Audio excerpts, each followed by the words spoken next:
Hey guys, welcome back to another day, and I want to do another review. Is on a PS4 game specifically, and since the DLC is coming out, I guess sometime next month, like in the middle of June, for the PS5, and only on the PS5. I guess I'll show it to you guys now.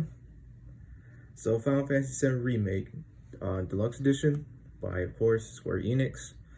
I know I said this probably before my Final Fantasy video that I wasn't really a big fan. I'm not a big fan of Final Fantasy VII. However, I can appreciate it. I played the original.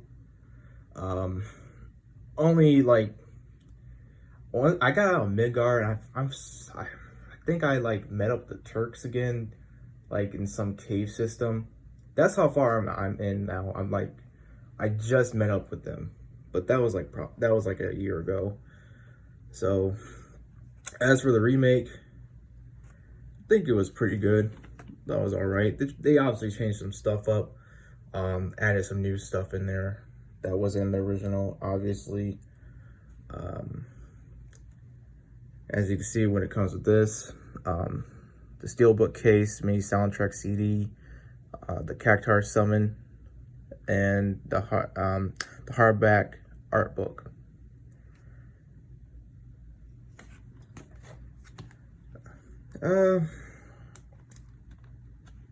Before I even open this up, I thought it was it didn't really feel like a Final Fantasy game to me. It felt like it was trying to capture the essence of Final Fantasy VII, but it really didn't feel like Final Fantasy VII to me, even though I didn't beat the original. I could tell there was just too much going on with it, in my opinion, especially with the whisperers. I did not like them at all. They were like a metaphorical version of the old fans, really trying to keep everything original and true to the, how the original Final Fantasy VII was. So when they added them in there, I think honestly, you can take them out and it wouldn't really change a darn thing.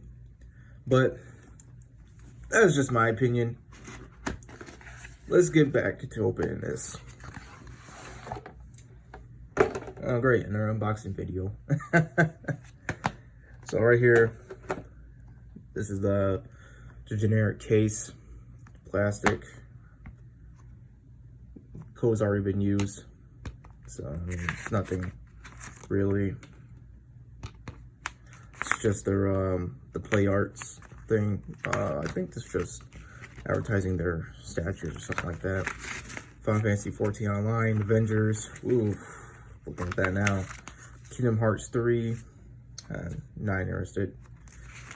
It's already been used. Everything has already been used, so I mean, nothing much to it. We'll say it's pretty clean. Haven't really used this because I saw no reason to.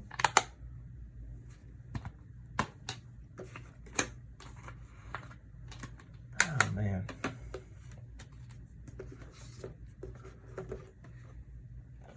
As for this though, this is the real deal. The steelbook case and the actual discs.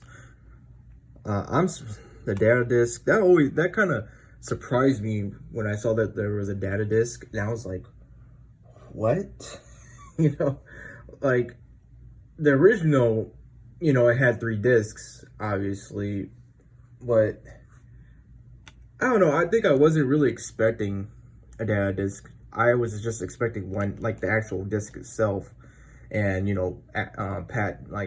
patches, instead of having an actual physical version of the patches right here, in a way. So that kind of threw me for a loop when I first saw it. I was just like dumbfounded. The mini soundtrack.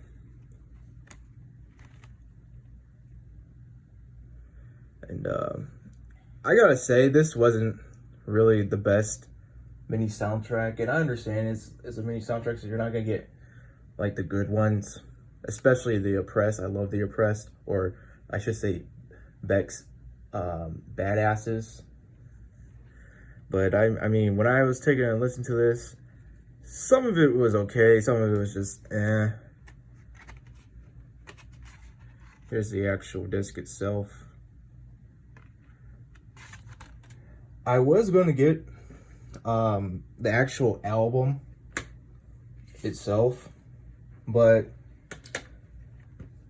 Amazon kind of like ran out of the items, and they sent me a message. Well, first they had to delay it because, you know, obviously this was during the pandemic. Then they just said, hey, we have no more, so we'll let you know if we restock. And I was like, well, just cancel the whole damn thing. I've been waiting 3 months for it, so you guys can just have it. I don't care. Here's the deluxe edition art book. Nothing really special. This was actually pretty cool, and I really like how there's the sections are right there, but I like how there's the actual physical version of the art book. I wish I had it for, I wish I had Nier Automata and I'm sorry, not Nier Automata, Nier Replicant, the remake had it, because I got the physical edition, but I just didn't get like all this other stuff. So they gave it to me digitally, which I did not like. I'm not a big fan of that crap. I'd rather have something more, I'm more kind of a materialistic guy when it comes to games or actual collector's items. So here's some of the art.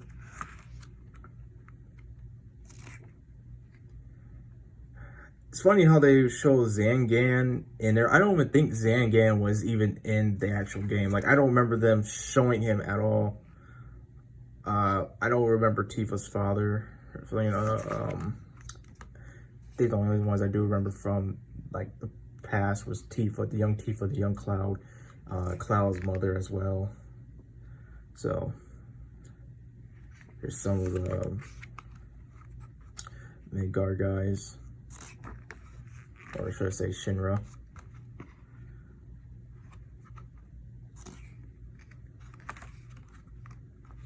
The actual summons. Which are pretty badass designs, man.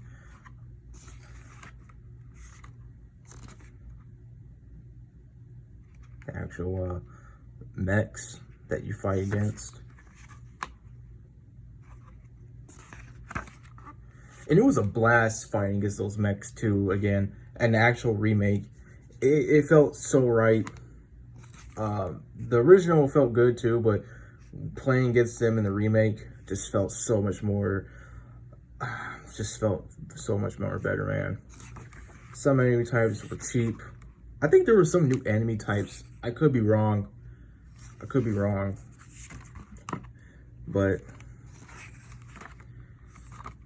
we'll just look at this now. Definitely brings back some memories of like, oh man, I was struggling within the first few hours, and now I'm just like, I'm so overpowered in that game. I should get back into that game again just to finish doing some certain side quests. But here's Genova, and here's some scenery, the station, the actual laboratories, the church. Which in the original, I did not like the church, just because you had to follow a certain type of movement, like path and all that, and then you're just constantly getting bombarded by the rats. I did not like that. The slums, I love that part of the original, especially when you hear the actual slums theme, and then the No, you don't hear the press really. That was in Wall Market, the original. I mean, some of the weapons.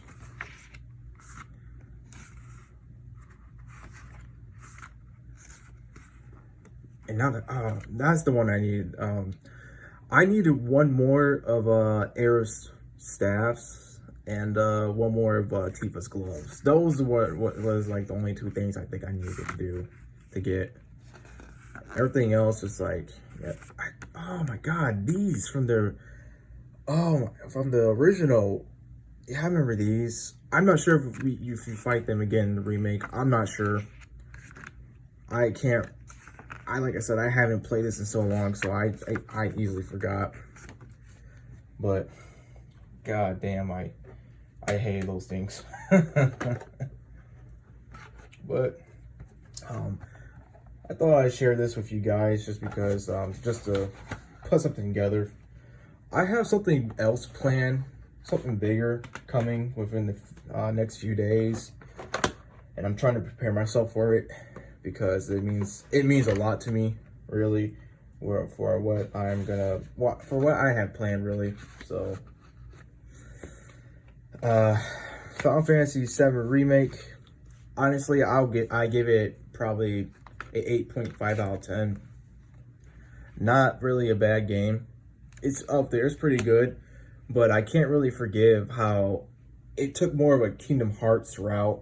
I think that's what really took it down for me, was that it just started getting conflicting and confusing, and then I was like, just stick to the damn original plot of the first game. Final Fantasy 7, the original. And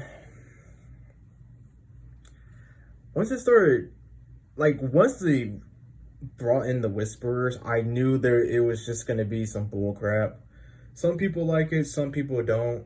But I'll say this: it was directed by Nomura, who also was directing Final Fantasy Versus 13 before it became 15. And if you guys know the whole story of that, then you understand why I would probably feel like this towards this game, because it just seems like he wants to go with complex storytelling, and it's not really needed.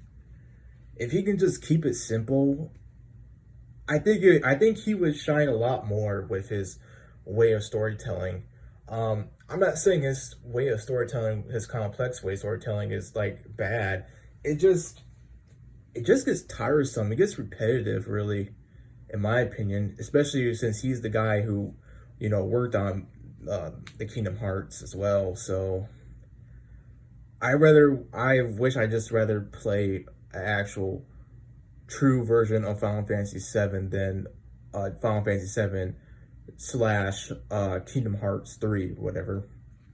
But that'll be all for this video.